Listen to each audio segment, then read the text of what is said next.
Good morning, good afternoon, good evening, wherever you're watching me from, whatever time it is at your end. I say hello. How are you guys doing?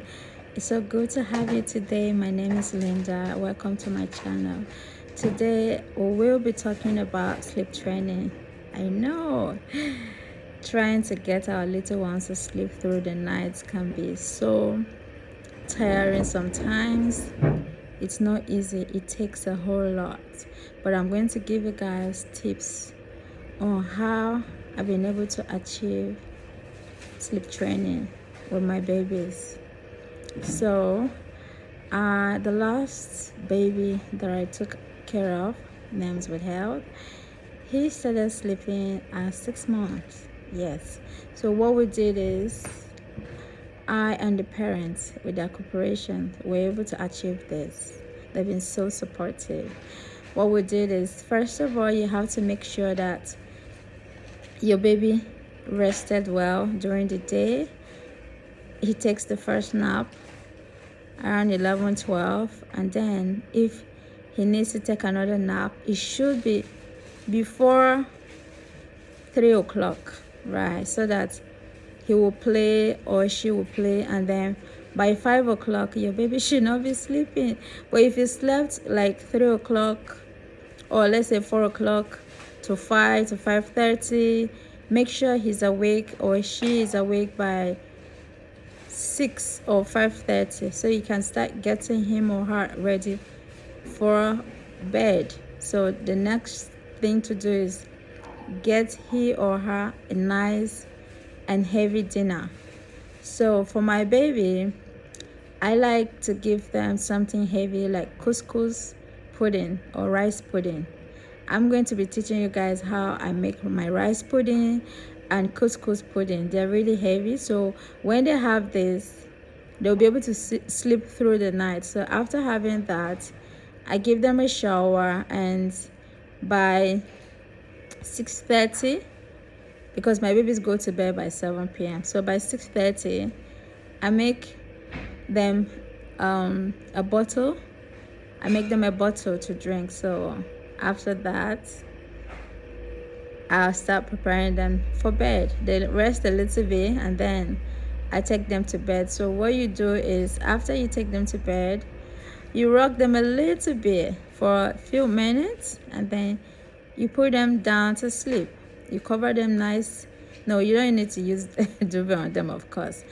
It depends on how old they are. So if they are 6 months to 10, 6 months to 1 year, you shouldn't cover them. It's not right to cover them, so you don't they don't cover their nose or something while they're sleeping. So you put them down to sleep, and you come outside, right? You stay at the door. You allow them to sleep, but if they don't fall asleep immediately, you allow, they are going to cry. But I want to tell you guys something. I know mothers, I know you guys can be so worried when these little ones are crying, but guess what? Sleep doesn't kill a child. Cry doesn't kill a child, right?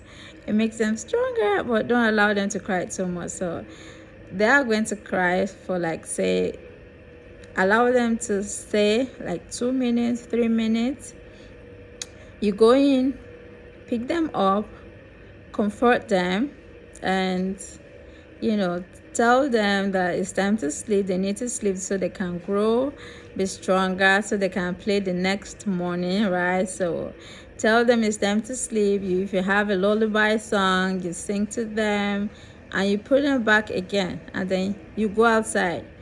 Wait for 5 minutes, right? So if they cry again after 5 minutes, they don't fall asleep, come again. I know it's not going to be that funny.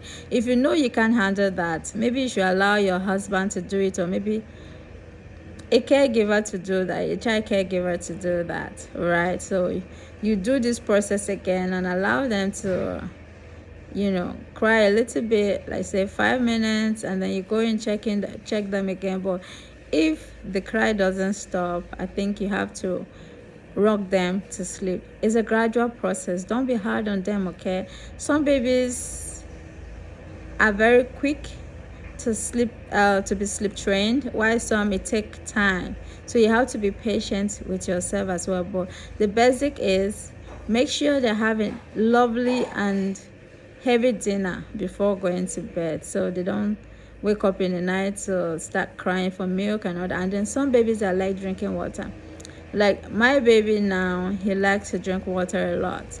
At first, it started with having 2 meals, having 2 bottles a night through the night. And then after that, after like a week or two, we went to having just 1 bottle a night. And then after that,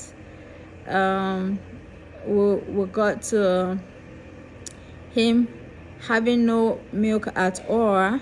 Sometimes he just wakes up in the night and he's just thirsty. I give him water to drink, and once he drinks the water, I put him back to bed, and he goes back to bed immediately and he sleeps, and he sleeps all through the night till the following morning. And then in the morning he's really hungry, and then I give him a bottle while I prepare him a breakfast.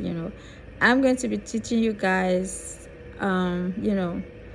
the breakfast that are my breakfast recipes and all that, right? I try to change, like if I give him maybe Cerelac this today morning, tomorrow I try to give him something that maybe cocoa oats, and I mix some other stuff in it. And then the following day I give him like a banana egg custard, and then another day I give him pap. Like I try to, not giving the same thing over and over again, so he doesn't get tired of it, because kids are human beings too. Even you as an adult, you can't be eating pap or Cerelac every morning, today, tomorrow. You will definitely get tired of it, okay?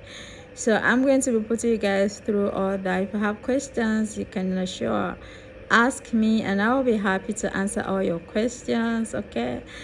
So, and then I also want to advise parents to take it easy on themselves. Taking care of children can be fun and actually exhausting. I mean, it can be tiring sometimes.